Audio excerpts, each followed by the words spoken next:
Ito yung aking Himalayan Red na mulberry. Ayan o, ang dahon niya. Dahil mahirap siyang i-markot,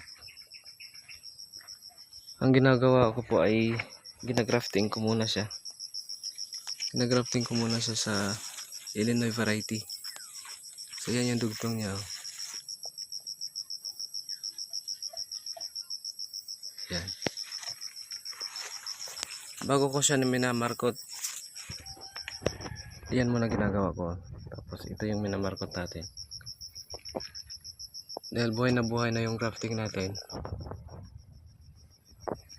sinunod ko naman yung pagmarkot dito sa Illinois variety na dinudugtungan niya. So yan, buhay na po. Ang dami na pong ugat. Hindi lang maklaro yan. So pwede na to pang tanim. Putulin na lang natin to. Ang Himalayan Red ay mahirap mabuhay sa cuttings at saka sa markot. Hindi kasi ako nabuhayan sa markot nito, kaya nagtry ako nito sa ganitong paraan.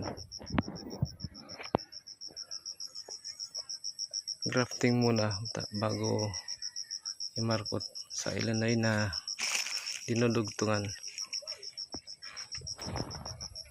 Mayroon ako ditong 4. Actually 5 to kasi pinutol ko na yung isa kahapon.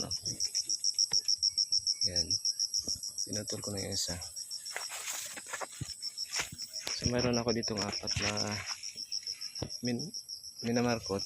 Tapos ginagrafting ko muna tapos minamarkot. Para may pangdagdag tayong tanim. Yan. Marami na rin ang ugat.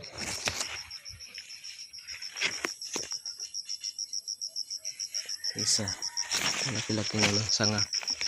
Yan ang maraming ugat sa ilalim.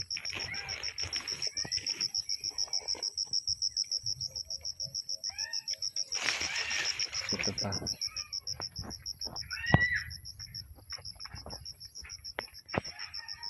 Yan.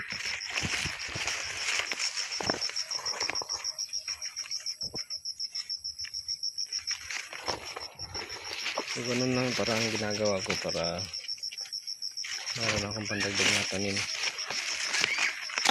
Cuttings at saka markot ng direct dito sa sanga ng Himalayan Red ay mahirap mabuhay.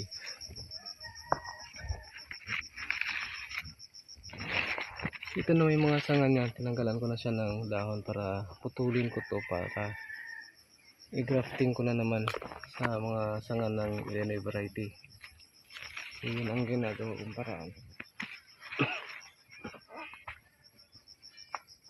Yan. Tinanggalan ko na ng mga dahon dulo. Para pang grafting natin yung sanga na to. Bago natin putulin dito. So yan. Kung ganun ang kahirapan din kayong gumawa magpaparami ng Himalayan Red. Ganito lang gagawin nyo. Tested ko na. Grafting ko muna sa Illinois variety na sanga bago ko minamarkot.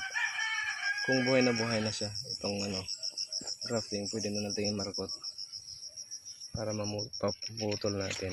Kung mayroon naman tayong rootstock na nakasidling bag, mas maganda. Doon natin i-markot yung grafting yung sanga ng Himalayan Red. Ito yung puno ng Illinois variety. Ayan. So, pumili lang ako ng sanga na pwedeng dugtungan. So yan lang. Thank you.